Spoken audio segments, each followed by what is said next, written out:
Hello and welcome back to another video. This is a bit of a me eating my own words type thing. Slash bit of an apology of sorts to basically I have this local game store nearby in our local mall. It's a petite bourgeois, so it's some e.g. small scale vintage video game store. I like the store. Prices can be a bit some of the prices of their used games are a bit expensive. Although not too expensive. I'm gonna have a big old decent stack of the things.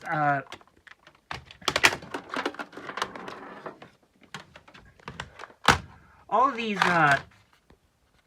2600 cartridges came from that store. I'm debating on whether I should name drop the store because I don't really want to get doxxed, but I also used my Google account that hosts this YouTube channel to review that store, so I'll think about it.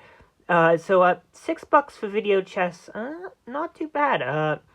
That's actually quite cost competitive because it means you don't have to wait for shipping and eBay and stuff. Although 112 it's Space Invaders. More than I can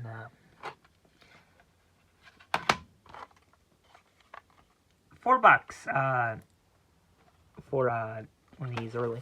So it's a tad expensive for some stuff, a bit more expensive for other things. They do they didn't actually this cartridge didn't work when I first got it. $15. This is what I mean by that store. They I don't know if they tested this, but they put it out on the shelf and it didn't work when I got it and brought it home. It turns out the contacts on it were fantastically dirty. I pretty much take all my things apart. So I took it apart. I ended up basically when I had this apart, I took a magic eraser and I think some non-acetone nail polish remover because I got both the non-acetone and the acetone based nail polish remover from the local Dollar Tree because both have their niche uses. Non-acetone nail polish remover is pretty good at removing Sharpie from plastics without damaging the plastics. Anyway, because you can kind of use isopropyl alcohol for Sharpie, but sometimes not. So yeah, that's kind of the thing with that store. I still like the store. I'm more of a into the retro computer stuff, not so much the consoles, but for fuck's sake, I wasted money on eBay buying one of these because I saw it on 8-Bit Show and Tell. That's a bit of a should tell you a bit of the my intrigue. So I got the cartridges first. Stuff like this one, 3 of these first, and then I bought the console from them. Because the console,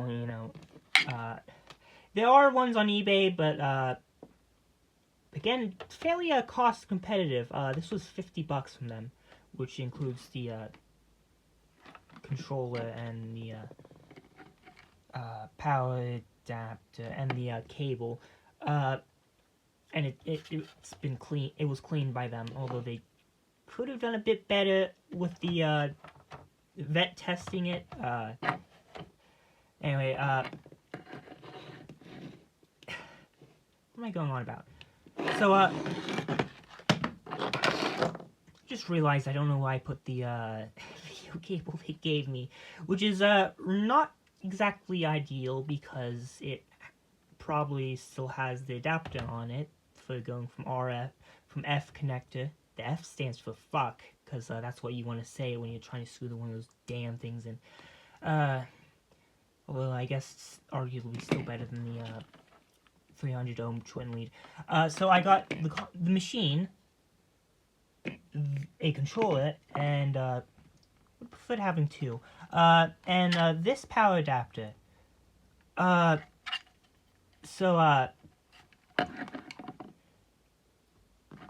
when I actually took a look at this, I was like, wow, that is fantastically light. I swear that's lighter than actually I have. That seems fantastically lighter than even the 5-watt Apple charger. And oh my god, it is. I think it actually is. I mean, I'm not a scale, so, but excluding the cable, honest to God, this it's like. So is this in focus? It's in focus. And this is a switch mode power supply, which is an issue because let me just explain the context in case the person who runs that business is running this. Let me explain the context of stuff. Let me fully explain things. So, the thing with switch mode power supplies is that basically what they do is they rectify the mains voltage into their B+. Then there's a chip in here that, using feedback from either the secondary or on the primary via some clever cost reduction, it runs a MOSFET and essentially pulses current, PWM's current through the transformer, and the transformer is going to have, a lot of times, almost always has 3 windings. The primary, the secondary, and the auxiliary winding that stays on the primary side. And what that auxiliary winding does is it feeds back into another into a rectifier, a diode, and to a capacitor, and that forms the actual the power supply used by that switching chip itself. It begins running off like basically a capacitive dropper, but that doesn't supply very much current. That basically is just used to bootstrap it, essentially. I'm starting with you know what, never mind. This is the power supply saga regarding the 2600. Now, we use switch mode power supplies because, well, they're absolutely fantastic. They are bloody awesome. I mean, they are great. They're efficient. They're small. They're light. They're compact. I mean, this thing does essentially 10 watts, 5 volts at 2 amps. They're also very cheap, even for the nice ones like the like these proper phone chargers. These are very cheap, quite cheap to manufacture. They're awesome, but there is an Achilles heel. Ooh, noise, electromagnetic interference. Because those current pulses from the chip turning that switching MOSFET on and off, it's essentially square wave. And if you know your maths and your electronics engineering, that's stuff with the 4-year series. Square wave has so many harmonics, like so many harmonics. Mathematically, technically infinite harmonics, although of course it's not going to happen in real life, as it's not, because physics and stuff. It's technically not actually a perfect square wave. Why am I going on? So modern electronics like your phone and your stuff, they're built in mind with stuff like this. Okay, maybe not something this nasty, because this is kind of I'm getting a phone call. Ugh, damn annoying. Anyway, what was I going on about? Oh yeah, design thing. So electromagnetic interference. Yes, this outputs on RF, but here's the thing. RF isn't always, like, doesn't have to be ultra noisy. Like, there is background noise, yes, but, with this adapter plugged into this, I got, like, horrible interference, like, massive, like, streaks of noise in the picture. And as an experiment, I grabbed another 5-volt, 9-volt, switch mode power supply, and, there was still noise, but it was significantly reduced. So yeah, this isn't very good. And I thought, like, oh, man, they penny pinched, by, giving these horrible adapters out. But if they were penny pinching, then, why did they give me, an actual, genuine, Atari joystick? I took this apart right before filming the video, and yes, this is a genuine one. They do have modern third-party replacement joysticks, but they gave me a real one. But then, I think this was just a luck of the draw type thing, because ideally for something like this, you want one of these. The person there saw my bad review, and gave me this for free. I feel bad, because, I do like that store. Although it was 3 out of 5 stars, which, more of a neutral review. What am I going on about? These are, essentially unwritten... Focus, you twat. These are essentially big old mains transformers inside a plastic box. What kind of tripped me up is that I'm pretty sure these are still being made. This one, which was the one I was using, is 9 volts, 300 milliamps, and that powered the thing just fine. And this came from a fairly modern landline phone, and very long cable. That's because these consoles were designed to essentially sit by the coffee table right next to your sofa, with the long cable running to the TV. Consoles after this were much more put the console near the TV. This was put the console near you type territory. So why did they give me this? It turns out parts availability. I'm a bit of a manufacturing nerd, so I really should have thought of that. And besides genuine joystick, these are because for the power jack on this is basically a headphone jack, a mono headphone jack. One of these. That kind of complicates things with parts availability, because I'm fairly confident in saying you can still get these linear adapters in for dirt cheap in any voltage and current range in things, and with a jack, but with jacks that are not this. But as soon as you want this, the selection goes straight to 0 and only this. Apparently, the person said that there was one with, there was, recreations of the, linear thing, but, those, production of that ceased, reproduction of those ceased, and, so the,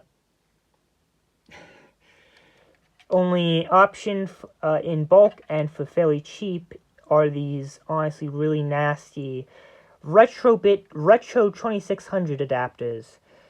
Thanks, Retrobit. You made me misplace my irritants at a store whose fault it was not theirs. This can go. I don't know. Maybe I'll just rip the cord off. It's really not a nice adapter. And yeah, with my cobbled together thing, this, and probably also would have been with this, gave out a clean signal. Beautifully clean, like about as clean as RF gets. Yeah, there was still, let me wipe the camera. Yeah, there was still, like, you know, background noise, but that's just RF. But yeah, it was like, you could eat off of it. You could eat off the image quality. So, the Atari, so it turned out there's a color adjustment pod in here. I'm guessing it's just Chromin and Suggest. That was dirty. And when I got it, I eventually realized it seems to be kind of... It was fine at first, but then it kind of started going weird and stuff. But then it stopped going weird when I was downstairs. So I think what happened was they tested this in the store. It worked perfectly fine. But in this house, that where I am, which is like only like a couple dozen miles away, different like temperature, humidity, and stuff. That potentiometer being flaky got more flaky. Started doing that. So that one, that's actually quite forgivable because, you know, if you don't see a problem, if a problem exists but you don't see it, like stuff like that will absolutely drive you up a wall trying to diagnose. Yeah, that's very forgivable. I understand that. My hobby is electronics, so I've fixed things over the years, and yeah, I've encountered stuff like that. That really makes you want to bang your head against the wall. If it was someone else like that bought this, they probably would have been like taking it to and from the store like multiple times as both parties were trying to figure out what the hell was happening. What I did was I took this apart and just put some automatic transmission fluid on the potentiometer and then tweaked it back into position, which does the kind of void the warranty of sorts. The store, if the thing is faulty, you can bring it back to them, and they'll swap it out for you for another one. Ooh! But the catch, you can't open it. And I opened it. But honestly, that's fair. That is extremely fair. That is a standard policy, and honestly, that's a pretty good policy. Even if it kind of does hurt those of us that kind of know what we're doing a little bit, and are also dirt poor, so we can't really order the parts ourselves. Because you're gonna have people out there that know little bit of what they're supposed to be doing, but not really. So what you're gonna have out there is people who say 20 minutes, but instead the person comes in 8.5 minutes, and so you think you have more time to film the video than you actually did, so you have to quickly clean whatever. So yeah, basically the shop's not wanting to touch things that the customer opened. I think it's basically a liability thing, because most people do not know what they're doing outside of their profession. Inside their profession, they're pretty good, but outside the profession, anything goes. Thing with vintage televisions, and people will like just try recapping and thinking that'll fix it, when in reality with stuff like vintage televisions, you have problems like shorted flybacks, and bad transistors, or if it's a tube set, shenanigans with the tubes. So that means the thing could be in any state. There is, I think it's actually technically a court ruling where warranty void if seal broken is technically illegal in the U.S., but with the whole fascism thing going on and have to make funny number go up in capitalism, that's I can pretty much guarantee that's off the table now, de facto wise. Basically, a lot of people they'll end up breaking stuff, even if I mean I've broken stuff, and I like to imagine I kind of know what I'm doing most of the time. Like this. Why did I bring this thing back? The CPU shorted in it. I don't know how. Maybe it was a current surge because I had a little extra capacitor on my no, it's not.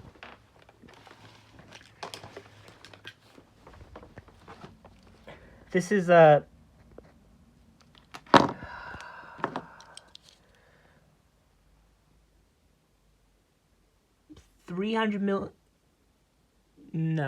200 milliamps. So I added a little extra capacitor in here. I essentially moved it, and I noticed that when I was plugging this into the VTech,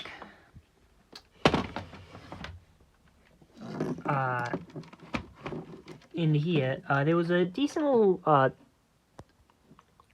Crackle Pony Master Play as I plugged in a little Sparky Spark, and it also glitched the processor in here, this Z80, where there's no reset button on this toy, where it wasn't properly doing stuff, and I had to unplug it from the wall and plug it back in. I've since removed that capacitor, but I don't know how the hell. I don't know. Because this probably actually uses a Zenith. But like that, I don't think that should matter. I don't think that should kill a chip. Maybe there was a little current spike, but like this, like decoupling capacitors. Is what happens is 9 volts comes in. It comes over here into a filtering capacitor. Into an LM7805, and then some more capacitors, and then it supplies the everything on the 5-volt rail, which I'm pretty sure there is only a 5-volt rail in this, because this is the cost-reduced version, the super slim of the 2600. Yeah, it would be super slim. This is the shorter one.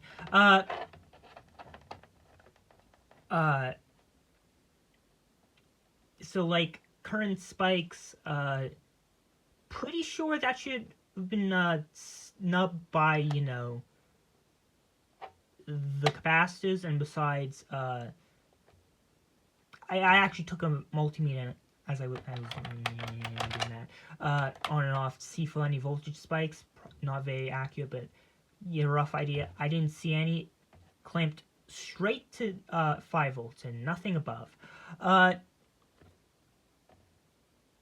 And it was just a coincidence that I had this open, and maybe I had this plugged in and I plugged it in like that, and then it did something. I don't know. I have zero clue. As it was switched on. By the way, I'm pretty sure this switch actually switches the regulated side on the 5-volt rail, not the input. So dead CPU. Now it's a 6507, and I guess I could take it apart. I already had it apart. I already made a video on it. So yeah. So basically, I took to them and I was like, "Can you fix this for me?" And I conveniently omitted the bit about this out of embarrassment, because Honestly, I'm not even entirely sure what killed that CPU. I really hope the TIA and the Riot chips are fine. I really hope they are fine.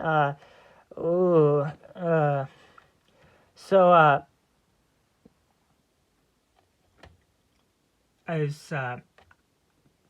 I ordered now, the thing about replacement chips online, especially from the likes of AliExpress, is that is that they might be new old stock. Most of the time, they're reclaimed chips, or they're fake, or they're dead chips, or they are fake chips, and they do this weird thing with the coat thing. And it is a problem on like AliExpress and eBay. It's why you always buy replacement stuff off like proper sites like Mauser. So I bought a 6507 off AliExpress. Do as I say, not as I do. Okay, please, seriously, don't buy chips off AliExpress. I at least know the risk, and this seemed like the thing with the views with. I think it's Shenzhen IC supply, and they it's like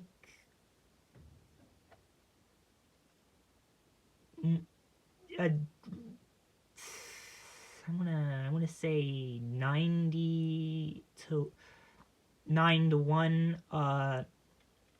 positive to negative reviews, and then there was also the neutral reviews, and for $4, that's some odds I like. I really hope nothing else on this is broken. I really shouldn't have killed that CPU though. I am gonna take a multimeter when that comes, but then the whole fucking tariff things with you know, the class warfare. Really wish this country was socialist and have to deal with shit like that. But anyway, so I panic buyed it. I was gonna wait until I had a little bit more, because I was gonna add more sockets and a Riot chip. Originally gonna buy 2 of the 6507s, but I'm gonna actually test the CPU that I get like with a multimeter. See, so that it's not like some blatant dead short. So yeah, so I took this. I thought maybe you know, maybe they had a 6507 or they had spare parts. They might have spare parts because they are currently expanding. This retro game shop was originally in the former GameStop in the mall, which was this kind of small area, and then it moved to the other side of the mall, which is a larger area. And apparently they got a good deal. I don't know what a good deal is actually supposed to be. That's just what I was told. And now adding another section. Again, it could be 10 square inches of floor space, or it could be the rest of the mall. I have no idea. It could also be like for 13 cents a month, or $13 million a month. Landlord bullshit. It's also the thing where the mall itself is there's massive mold damage from a leaky roof, and there's rumors they're gonna tear it down. So I have no idea what's happening with that mall. So I don't know. Maybe I'll just buy another 2600 from them. I don't know. No, I wasn't done talking. I didn't finish the thing. So I inquired of the thing. So no, I was not able to get this fixed by them. But the person who probably might be the shop owner was like, "We're doing that moving thing. Maybe I'll find a replacement, the correct part." Because I explained that I went into it, and my fingers all over it, my autistic fingers on it. all of it, and that I had diagnosed it, and that when I restarted the chip, the short on the board was cleared, but the CPU was still shorted. So I put a socket on it. So waiting for a call from them. I'm hoping the chip from AliExpress is real, or at least functional. I mean, if it's a reproduction, but it's otherwise identical and doesn't destroy anything, it'll probably just be left in there anyway. And I'm hoping the other two chips in here are fine. The TIA does do, like, if you kind of introduce some noise onto its data bus pins, it'll, like, kind of make it think of, oh, I'm having data written to me. Better change my internal registers, and it'll like put some lines on it and stuff. So I'm hoping that the TIA is fine, because ooh, that is expensive